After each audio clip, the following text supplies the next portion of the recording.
I kid you not, at one point my wife, while I'm sleeping, is in the style of the TV series Lost, is literally having to press a button every 15 minutes that like resets something. I don't even remember what it was, but like she would let me sleep while she pressed this button. What would happen if she didn't press the button? The servers would go down. They would literally go down. It was that bad for a while.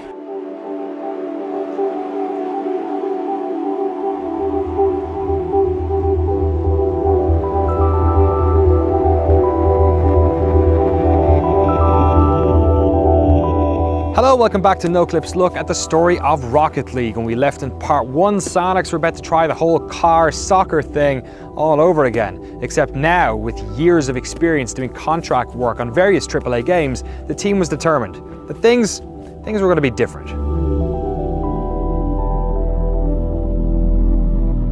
We questioned ourselves a little bit. Like I said, we were questioning like what it was that made it not take off. Was it just marketing, or is there more to it that we need to do? You know, do we need to really upgrade this game? I think we always felt that the physics should stay the same, but we did think, okay, we've got this big team, maybe we should do something more grandiose. So we had this idea of like cars in this world driving around to different stadiums, and then you play a game and then you could leave, and maybe you play other games. You know, we thought, well, maybe we're putting too much focus on the soccer mode. Maybe we need some other modes. And we tried some different things or whatever, and they were okay, but there was nothing as amazing as that original concept. We've been around long enough to know when we're making that mistake, and it's a big part of a game developer's life is figuring out, oh, you're out of scope. Right. This is just too big for us to bite off. We also thought maybe we need to make the game more realistic, like more to scale. There's this big question when Rocket League first came out, is like, what's the scale? Are these large cars or small cars? You know, is this a real world? Is it a fantasy world? And we decided just kind of be like, you know what, it is what it is. And that was a big part of our decision to like cut all the stuff out that we were experimenting with and trying, and stick to what we loved, and just do a better job of it. Let's just make a better version of that. I was still full-time on Nosgoth at the time of launch, but because it was sort of our pet project, I had been devoting like weekends and stuff to Rocket League for quite some time. I can remember months back in, I think, March, before the game came out, I spent like an entire Saturday just changing ball physics settings, testing it out, playing like for 30 minutes, changing it again. And after a while, you lose all perspective. So I'd have to wait till Monday, and then everyone would tell me it was terrible. But yeah, that's kind of how we feel like the game got to where it is just that sort of obsessive, like everyone inputting and changing little things until it's perfect. Ben, our level designer and technical artist, I don't know how many hours he spent perfecting the curves in the corners just so the ball would smoothly roll in front of the goal. For me, it was making bounces more predictable, shrinking down a lot of the kind of curvy corners and stuff, because anytime the ball is going to bounce anywhere near there, you're not exactly sure what you're going to get. But then again, if you shrink them down too much, then the car can't smoothly drive up the wall. So there's definitely a balance there. We just kind of just kept focusing on that. That's why also the corners of the standard map are now kind of 45-degree angles, rather like in battle cars they were just a big giant rounded corner. Just lots of little touches like that took honestly years of iteration to get to. All of the games that we were working on the contract work side are Unreal Engine 3, so they're AAA. So we built a AAA team. We were used to not working on indie games anymore. We were making the best games in the business. So we're like, let's take our indie game and let's put the best games in the business side of things on it. We need the polish. We need the user interface that we have. We need the matchmaking features that are up there with Halo and Call of Duty. But there was this paranoia that if we didn't do everything we could put everything into this game we possibly could, it might have the same reaction that it did the first time. And I think that's why we just did the hell out of it. And people were surprised. They were like, this is a weird game, yet it has this polish that we haven't seen on a game so zany. Well, we had seen with the first game, it actually was available on Plus a couple of years after it was released. And we saw this massive influx of people that actually stayed afterwards. And so we knew that this was the type of game that if you can expose it to people, they seem to really like it. But if you can't, it's kind of a hard sell. like cars playing soccer, that sounds kind of stupid. And so we just assumed that like any kind of temporary free promotion would be the single best way to get this game into the public consciousness that we could think of. What's it like working on a game where the elevator pitch for it seems kind of stupid? I mean, we're not so worried about that because we knew it's good, so we're just focused on making it as good as possible. It's more just sort of embarrassing when you talk to other friends in the industry and they're like, what are you guys working on? I was like, oh, it's cars with soccer. And they're like, oh, that sounds cool. It's funny, if you've ever had to name something, it's very tricky because the first time you come up with it, it's always sounds terrible. It sounds good to the person who made it up, but it always sounds terrible to everybody else. I remember the first time Epic Games came in and told me, we're going to call the game Gears of War. I mean, just think about that. It's like the first time you hear it and you don't know Gears of War, you're like, that sounds weird, you know? But then it takes like 2 weeks and then you're like, oh, it's Gears of War. So the same thing happened with Rocket League, and I had to really push on people that was going to happen. Were you in the meeting for the naming of this game? I was. It was contentious, and none of us liked it. Oh, really? Our experience with names is that we only settle, like no one is happy when we pick it. Right. And then when you get used to it, it's fine, and in retrospect, it sounds like a great idea. But there was a lot of concern that Rocket League did not convey anything about soccer or cars. Like it kind of sounds like a shooter or something. Right, yeah. There was all sorts of like Battle Ball Arena, right, which kind of sounds like Battle Ballerina. There was all sorts of like Rocket Sports League. We were really going for that, like what if it sounded like a European sports association or something. I think we decided that as long as the name was paired with the logo, it would be fine. But we considered all sorts of terrible names that I can't say on camera. Well, for a while we had joked that we would have it as a subtitle, so it'd be Rocket League, Supersonic Acrobatic Rocket Power Battle Cars 2, and then maybe something else. And for a while there was a legitimate debate as to whether or not we should have some kind of inclusion of the original title, but we made the right decision, for sure. Hello my friends, it's Clements here with your free games lineup for July 2015.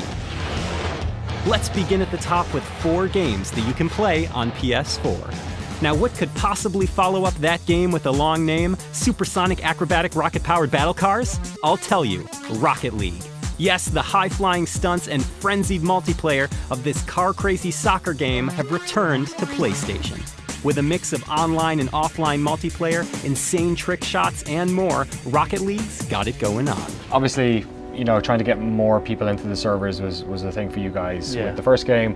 What was the feeling with the PlayStation Plus thing? Were you kind of going into it, how did that feel? Did it feel right? Was it a bit of a worry? It was a big worry because we didn't know if it was the right decision. We had a lot of fear that we would just make no money on the game because it was a fight to get, you know, obviously developers can't really go into the details of their agreements with Sony, but you kind of fight for an amount that they pay you, and then you hope that that's enough if nothing else happens. And it was really concerning that we might just sign away like a whole lot of this money and then the game drops off.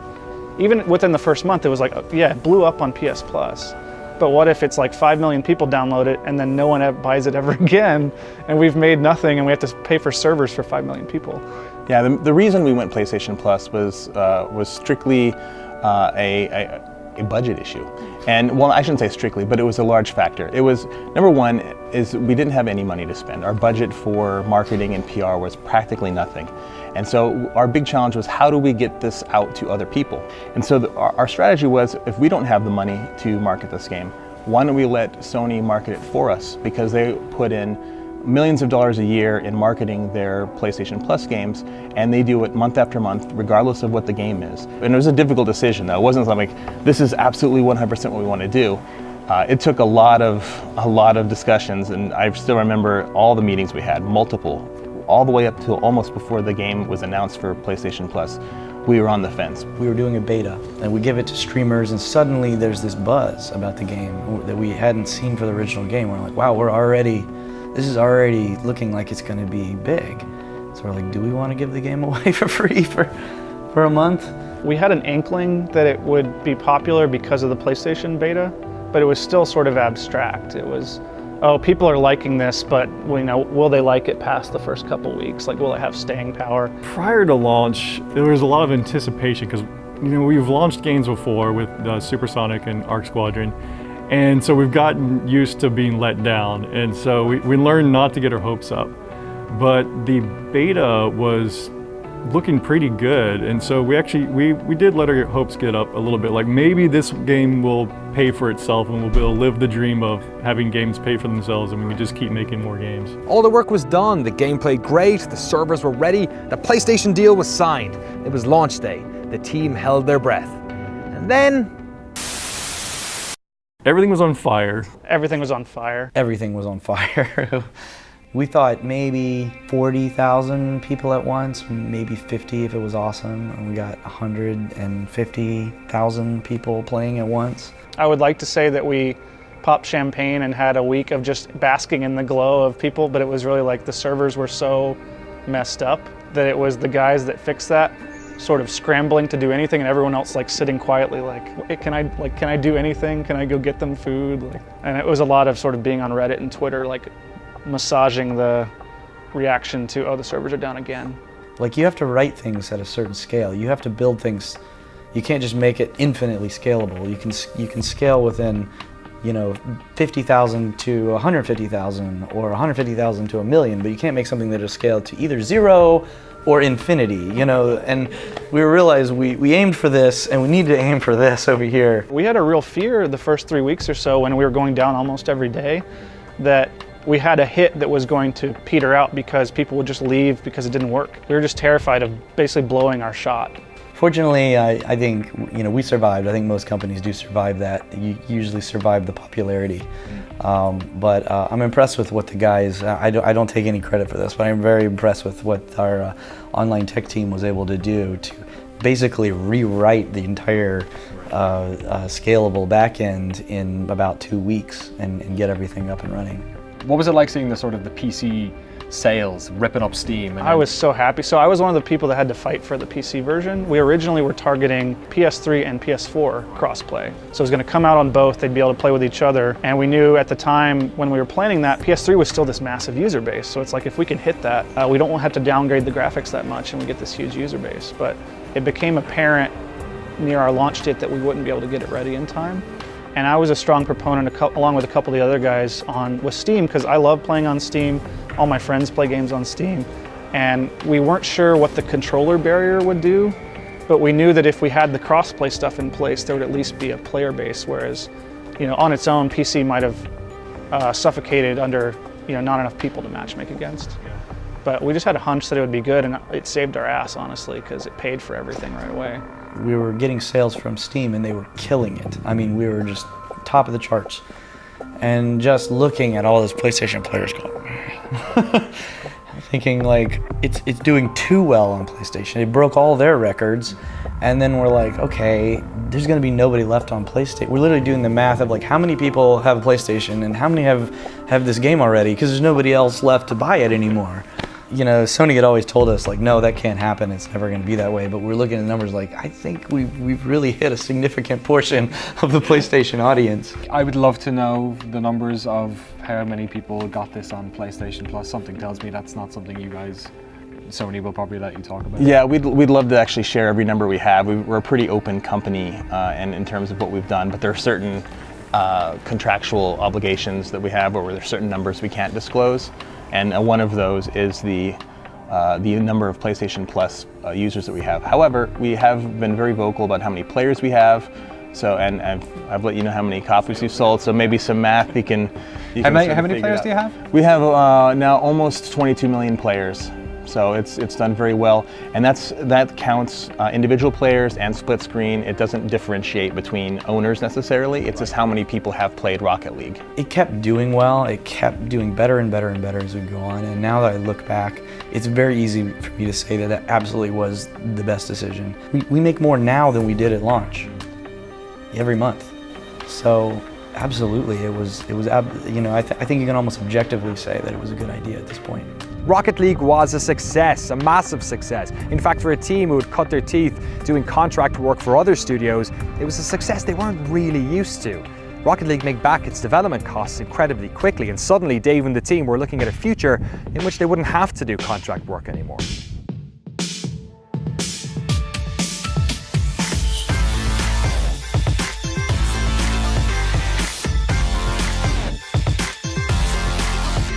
must be a bit of a rough turn going from Nosgoth to Rocket League. They're not exactly like in the same.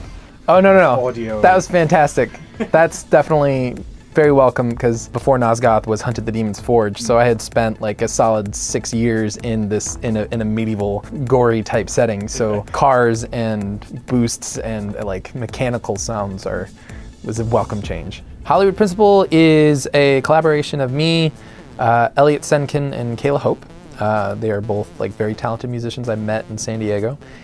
In my head, I imagine people just go, oh shit, we need menu music, somebody come up with some, and it just so happens you have all this rad dance music you've been working on. How did it happen? So originally that was never the intent. We went through a lot of different iterations on what the menu music should be. Everything from like very ESPN Sports Center-y type thing to Monday Night Football to very throwbacky, fun, playful Nintendo 64 type music. And each one of them would be in there for 5-6 months.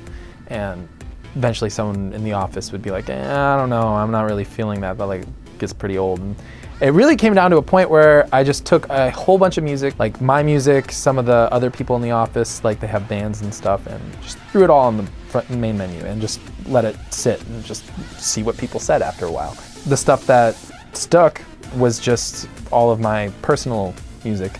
And it's actually kind of funny because you'll read comments. It's like, oh, this song sounds like it was, came out of 2009. It's like, well, I wrote that in 2009, so you're not wrong. It was never really intended for that kind of purpose. It's just what happened to fit the vibe of the game and fit it well, and it just ended up being a thing that it kind of embodied the spirit of the game, like fun, bouncy EDM. It becomes an identifier for a DLC pack, a temporary time period in Rocket League where you get like this identified, like, I remember this. So as soon as we knew we were going to go plus, our mitigation strategy was, okay, it's going to be free, but let's get some DLC out. And unfortunately, it took us a lot longer. So it came out maybe month 2 instead of month 1 for that first pack. Tell me about how the sort of ice hockey mode came about. Right, that one, again, I wish I could say it was a master plan. One of our artists had made this really cool, snowy, iced over map version of the default map, DFH Stadium.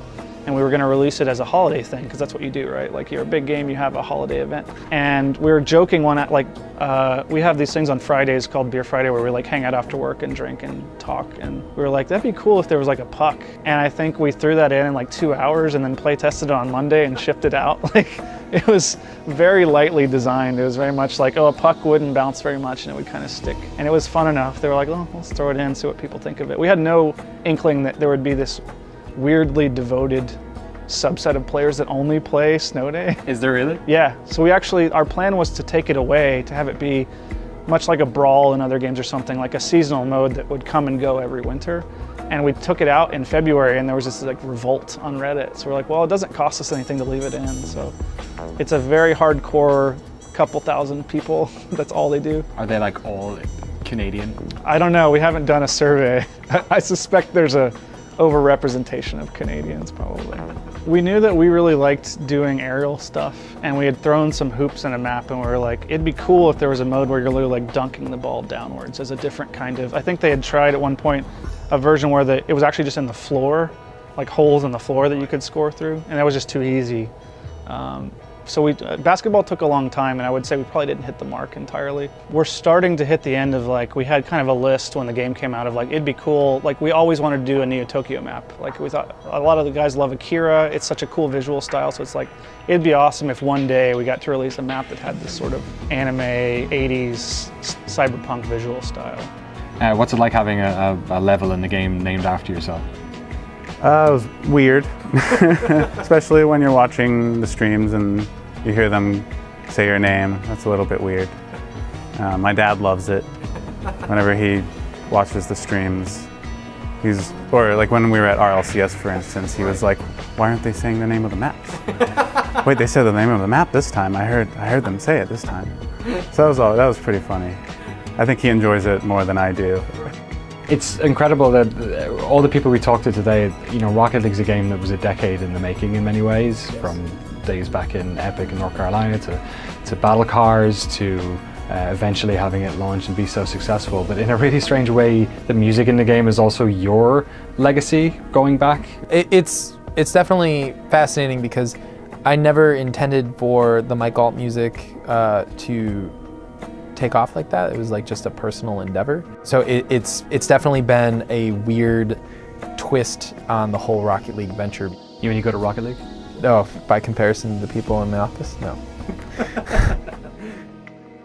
When that game came out, that must have felt like a decade worth of work. It is indescribable.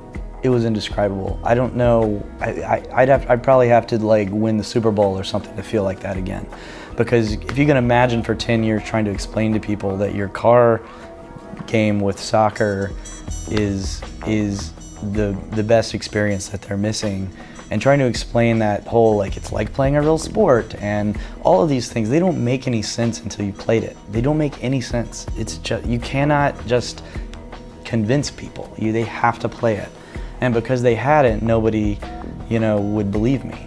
And then when suddenly all these articles come out saying the same things I've been saying, like, it's actually a lot like if you're playing real soccer, and I can't stop playing this game, and it's actually my favorite game of all time. I don't know what happened. It was so vindicating, it was absolutely amazing. Best time of my life, probably.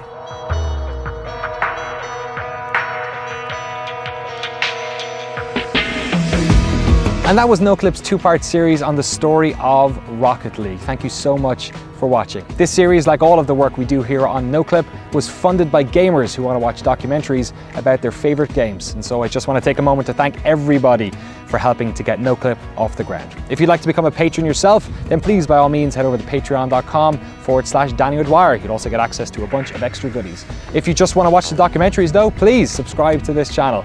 We'll be announcing our new project very soon. Thank you again for watching, and we'll see you next time. Are any of you soccer fans? I am. Oh, you are? Yeah, you see my World Cup ball was behind me. Oh, yeah. What I liked about it was that it felt more like when I'm playing soccer than if I play FIFA. Like you don't go in FIFA and just like practice a shot. Oh, no, I'm gonna get it right this time. No, I'm gonna get it right this time. That's what I do on the field, You get in front of a goal, you get a bunch of balls, and you try to hit the upper 90. And that's one of the things I think that makes the game so special. We launched the PS4 beta and it had no chat in it. We had the chat box because the PC beta had. It's so easy on PC to just press a button and type away. And our veteran players were pretty disappointed because they were on PS4 and they couldn't talk to anybody. And our first reaction among the design team was sort of to say, oh, well, obviously we have to add chat. And I'm sitting in the back of the room like, I don't want the guy playing goal on my team like typing into the virtual keyboard like, screw you, buddy, And so we started brainstorming like, well, there's only a certain set of things you need to say quickly. And so we kind of like napkin drew out the quick chat system as you see it today in that meeting. Well, and the thing I can't say that we planned but really benefited from is it's so easy to use on console that it makes it easier to be, I would say nice, but there's a lot of sarcasm there, but it's easier to be nice than to type out like hateful messages on a console. So in some ways it steers our player base towards positivity, or at least gentle sarcasm, and not outright hatred. What's the most overused of the? What's the most used of the chat? I think it's sorry is number one, and what a save sarcastically might be number two. I'm not sure. I'd have to look at the data on those. We edited quite a few out that like there were a bunch of them that had ellipses on the end, like nice ... And when you see that in print, you're like, oh, that's only ever going to be used sarcastically. So we tried to find the minimum set of what is a compliment that isn't too negative. We did add calculated. That was a popular community term on Reddit. So we thought we might as well let them express themselves the same way in game as they do out of game. It seems to be popular, along with sick with 3 eyes, which was a quote of one of our environment artists that makes some of the maps. He would always say sick whenever he scored a goal, so we threw that in there too.